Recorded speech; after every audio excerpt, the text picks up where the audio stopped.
Hello and welcome to all replay viewers and live viewers. This is live on Periscope today. You can catch the replay on Catch or on YouTube about Monday. CountryChicCottage.net. You can get those links if you need those. Welcome, and today I wanted to talk a little bit about the benefits of using an editorial calendar. So my editorial calendar is one of my favorite things in life. I live and die by it, and love to stay organized with my blog. So I'm going to jump right in. And so I start thinking about my editorial calendar at the end of the year. I like to schedule a whole year's worth of blog posts at a time, and I schedule those out just sort of rough topics that I want to talk about during the year, not specific things. Like I might schedule out, say, Christmas posts for next year, 10 of them or something, but I might just drop Christmas in there for now, and then later on go in and narrow down that topic to a specific Christmas craft or Christmas recipe or something like that later on in the year. So I thought I'd talk about some of the benefits, and then I have an announcement at the end of this Periscope, so be sure to stay for that announcement.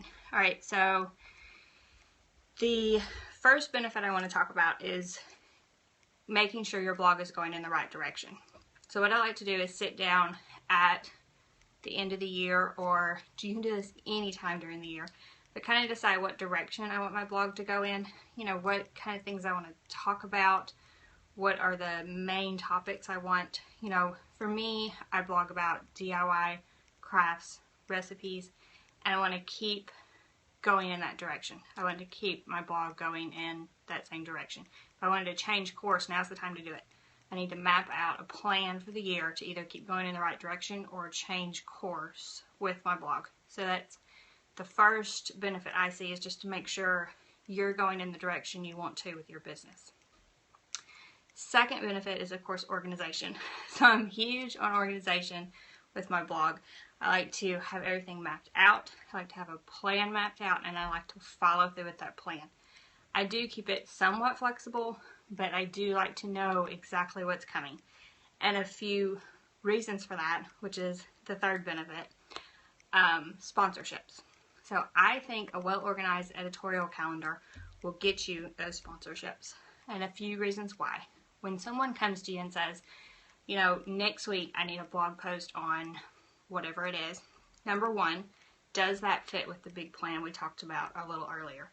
So is that sponsor going to help you go in the direction you want to go in? With an editorial calendar, you know that this is my blog direction, and whether or not that sponsor fits into that picture. Number two, you can tell them an exact date. You can say, well, I have a date for, look at your editorial calendar, I have a date for a craft, and this sponsorship with this glue company will fit perfectly into that slot. You can communicate that date and you can stick with it. And also I use my editorial calendar to drop in, like, if they want to draft ahead of time, if they want to see pictures ahead of time, just so I stay on schedule. And I think that helps for me to grab those sponsors and hang on to them.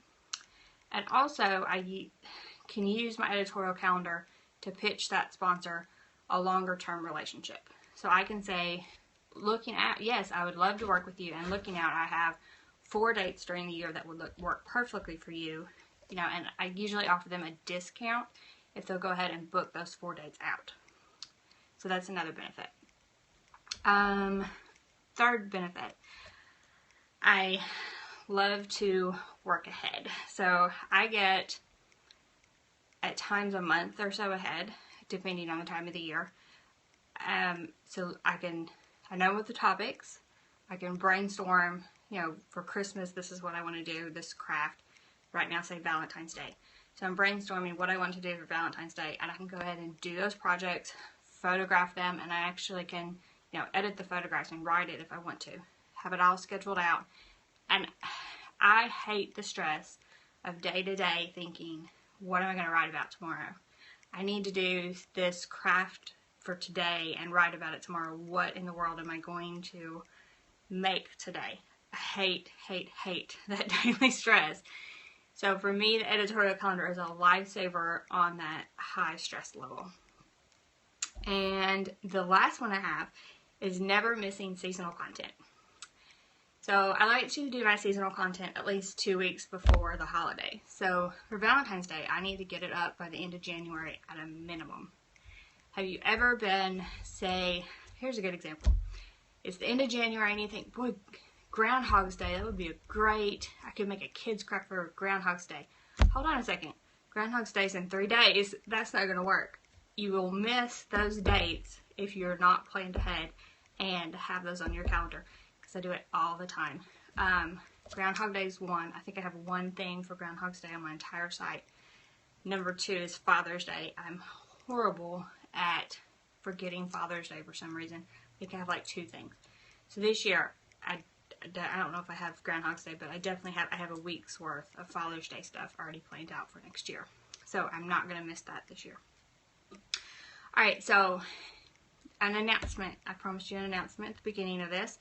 I actually took my entire philosophy on editorial calendars. I've been asked several times to do this, and I took it all, wrote it all down. Monday, I have an ebook coming out. It turned out to be 42 pages. I had no idea I had that much to say about editorial calendars.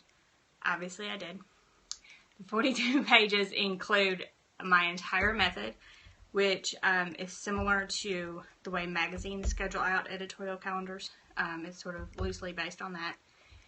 Has my entire method along with an appendix of my entire map of what I'm doing next year.